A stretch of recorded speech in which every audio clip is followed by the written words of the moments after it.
So I think with that, that is the last sort of teaching session of the course, and so I think first and foremost, I want to thank all the presenters, and also on Dr. Redson and I really want to thank you, the audience for attending. I think it was I feel very good about the information that we presented, and hopefully it was very useful to you, and in your practice, and kind of educational. So Mark, you can take it from there.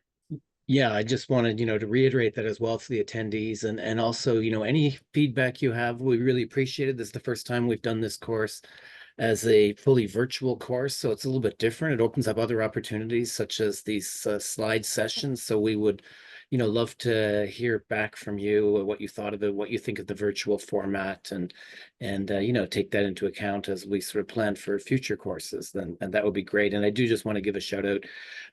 John, thanks so much. Just people out there don't know John. John took more than his share of organizing this course, and I appreciate that. And I also want to give a shout out to Diana and Devin and the MGB AV team for pulling this off for us, because it worked very smoothly, and that was fantastic. And finally, also just to thank all the presenters. It's been great. Absolutely. So I think the course materials are available, and sort of have been available in our sort of publicly available website. Hopefully you've been able to access those. So that includes the PowerPoint presentations and access to the whole slide images that were used in the slide seminars. There are PowerPoint presentations that go along with many of those. Oh, Dr. Graham is back. Thank you. There are PowerPoint presentations that go along with those slide seminars, which will be uploaded in the once the course concludes. I think we were withholding them a little bit just to allow for more of a live presentation, but those will be made available. And likewise, the course has been video recorded, and once those video recordings are processed, and they will be uploaded and will be made available to you. I think I did get a couple messages from some of the attendees that a few of the PowerPoints, which can be viewable, that some of them they're viewable, and they're also they are available to you and you can print them. But I've gotten a message that some of them don't seem to have that particular formatting. We'll try and address that.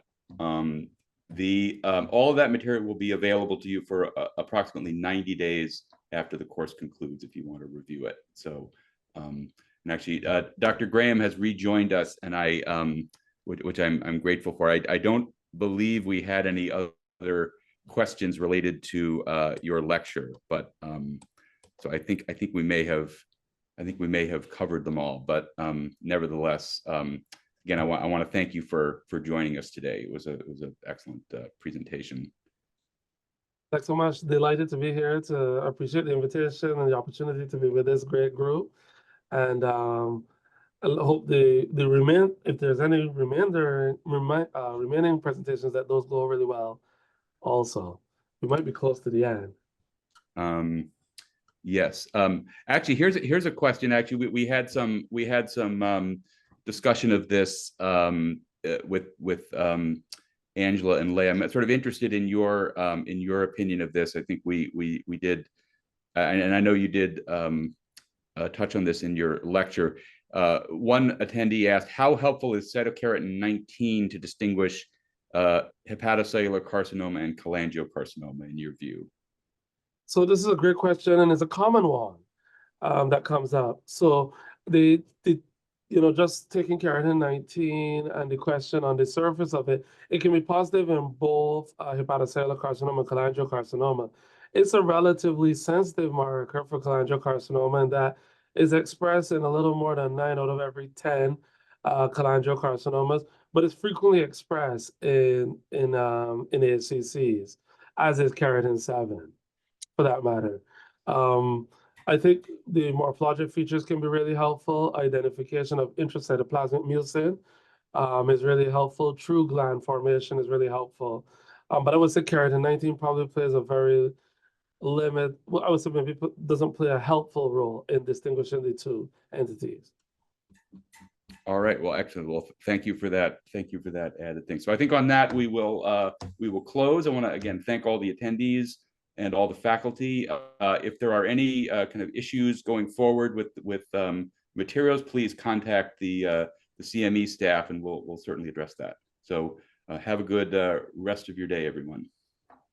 Thanks a lot, everybody. Bye-bye.